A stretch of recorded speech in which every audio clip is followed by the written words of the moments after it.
দু মাস আগে এই আলু রাখা স্ট্যান্ড ঝুড়িটা কি সুন্দর সেজে থাকতো, মানে রং বেরঙের সবজিতে একদম সুন্দর হয়ে থাকতো। আর এখন পুরো সাজ তো বাদ দাও, শুধু আলু আর পেঁয়াজ, এই শুকনো শুকনো সবজি এতেই থাকে। এখন ফ্রিজ হয়ে যাওয়ার জন্যে সব সবজি এখন ফ্রিজের মধ্যেই থাকে।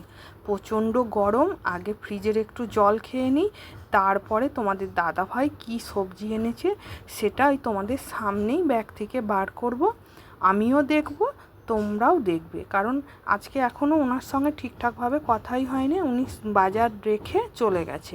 দেখতেই পাচ্ছ, মানে একদম সারা সপ্তাহ সবজি নিয়ে চলে এসেছে।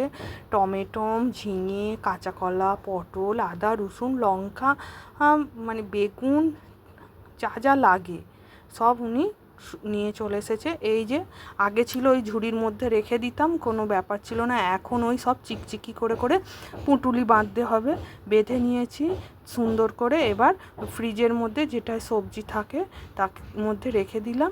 চলো, আজকের ভিডিওটা এই পর্যন্ত।